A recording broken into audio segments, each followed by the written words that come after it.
Killing a character off is one of the biggest decisions a writer can make within the story, and it's easy to see why. When a character dies in a story, they can no longer play an active role in that story. All future potential for the character is removed because of their death. Any growth, development, relationships, or narrative purpose is completely lost. If the death is done well, a character's absence will be felt within the story, by both the surviving characters and the audience. This is why a well-written character death can have a similar effect to a real-life death, especially if the character was a well-established fan favorite within the story. This brings us to Blue Lock. Yeah, I bet you started worried that you accidentally clicked on the wrong video. If you're watching this, then you already know the premise of the series. 300 strikers are invited to compete in the Blue Lock project, and anyone who loses is eliminated from the program. Now, these eliminations obviously don't have the same physical ramifications as dying, but I think I can make the argument that they still serve the same emotional purpose. Any player eliminated from Blue Lock loses the opportunity to play for Team Japan. This is a very big deal because even though eliminated players can still play soccer at the professional level, they'll never be able to represent their country for the World Cup or the Olympics, the two biggest sporting events in the world. That's something that most soccer players dream about, meaning that, in a way, getting eliminated from Blue Lock represents the death of their dreams. Now, I can't speak for everyone, but as an ex-athlete, this makes the eliminations, especially the ones featuring well-established fan-favorite characters, carry a lot of emotional weight. So, if eliminations in Blue Lock carry a similar emotional weight as a character death, this begs the question, what happens when you bring back a character from the dead? On the surface, bringing a character back from the dead seems like a good idea. You get the emotional impact of their death, the emotional impact of their eventual return, and you get to tie all those loose character threads that you left when you killed them off. That being said, you get to be really careful with how you bring that character back into a story. If it's obvious that the character who died will come back, the death won't have any impact. If you bring a character back from the story too quickly, the absence won't truly be felt by the audience. If you start bringing characters back from the dead too frequently, or if coming back from the dead is too easy in your story, you run the risk of death becoming meaningless in your story. There are so many stories out there where dying and coming back from the dead is as common as a day ending with the letter Y.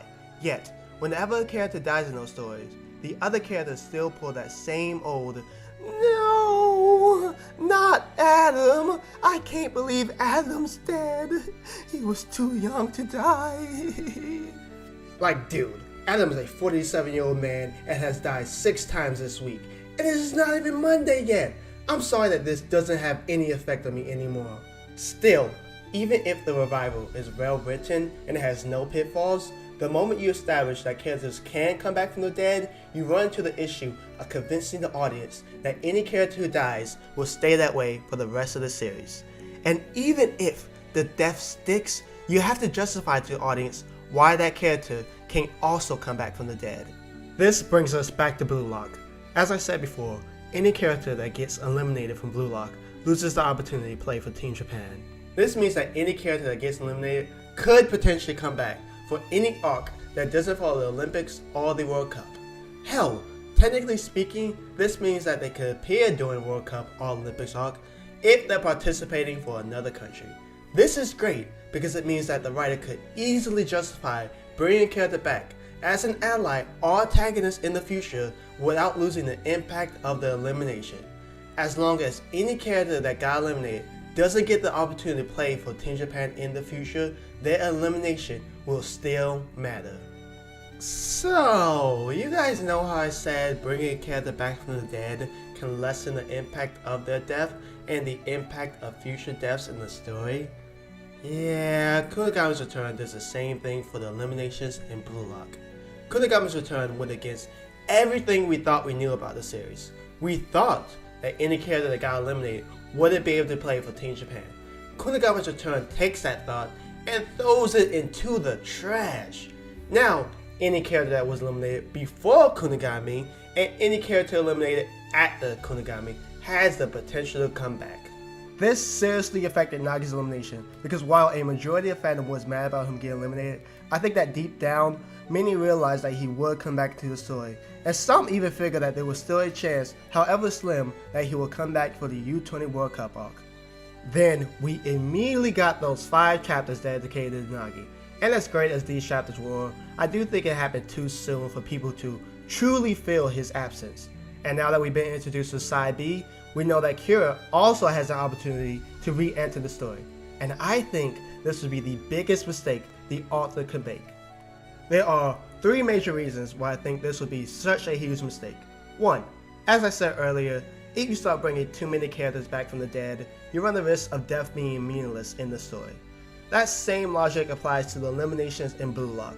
While there have been a lot of eliminations in this series, there are 4 major eliminations that were given the most focus: Kira's, Naruhaya's, Kunigami's, and Nagi's. If both Kira and Nagi return for the U20 World Cup, that would mean that 3 out of the 4 biggest eliminations would have been undone. And I can't speak for everyone, but that's far too many for my taste. 2. There's just not enough justification to bring him back. Remember how I said a writer would have to justify not bringing a character back from the dead when they already did it before? Well, in my opinion, a writer must also do the opposite. Justify why they decided to bring a character back from the dead in the first place. There are a lot of in-universe justification to explain why a writer would or wouldn't bring a character back from the dead. Maybe the thing that brought a character back from the dead was a one-time use item. Maybe the person who died was a villain, and obviously the heroes aren't going to go out of their way to bring them back. No matter the in-universe explanation, it almost always stems from the out-of-universe justification. Bringing the character back wouldn't serve a purpose. If you bring a character back from the dead just to put them on the shelf and do nothing with them, your audience will begin to wonder if there was any purpose outside the fan service for bringing that character back in the first place. If the character that's been brought back is an antagonist, the main purpose is typically to serve as an obstacle for our protagonist to overcome. And the best way to make an antagonist seem like an obstacle is to make them a believable threat to our protagonist. Kira got introduced and eliminated in the first 2 chapters of the manga. And I'm sorry, after 300 chapters of growth and development, I can no longer see Kira as a believable threat to Isagi.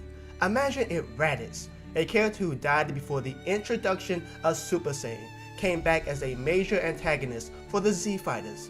No Dragon Ball fan with half a brain would take him seriously. This brings me to the final reason why I think Kira's return would be such a huge mistake. He didn't have to return like this.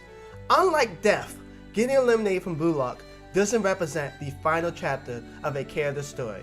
As I said before, any character that gets eliminated could appear in future arcs.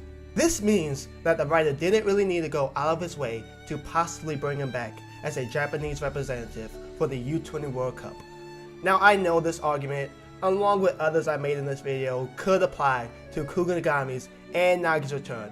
However, I don't think these 2 returns have the same amount of pitfalls that Kira returns has. For me, Kira's return represents the final nail in the coffin. Pun absolutely intended. When writing a story, there's a question that you should constantly ask yourself that you never want your audience to ask. Why does any of this matter? If your audience asks this question, it suggests that, for some reason, there's a disconnect between your story and your audience. It shows that your audience finds your story, or parts of your story, pointless. This shouldn't happen. Events in your story should have a point. They should matter. Especially when it comes to character death. Death is the largest stake you can have in your story. It's why people remember well-written deaths in fiction, and why, once you bring a character back from the dead, the stakes of death begin to lessen. Bringing a character back from the dead isn't automatically a bad thing, but if you do it poorly, your audience will want to know why the death mattered in the first place. Why does it matter that you killed off a bunch of main characters if you're just going to bring them back whenever you see fit? Why does it matter that you killed a character off if you're just going to bring them back 1 chapter later? Why do the emotions that the surviving characters feel when they lose their best friend matter if we know that they're eventually going to see them again? Why does a death matter if you're just going to reverse the consequences of that death? Why does any of this matter. Thank you guys so much for watching. Make sure you like the video and hit that subscribe button to see more content from me in the future. If you want to watch another Blue Lock video I made, check out the one I did on the Japan versus Nigeria match. If you want to give some of my Pokemon content a try, I have this video where I created a Pokemon League using the trainers from Legends ZA. And until next time, I'll see you guys later.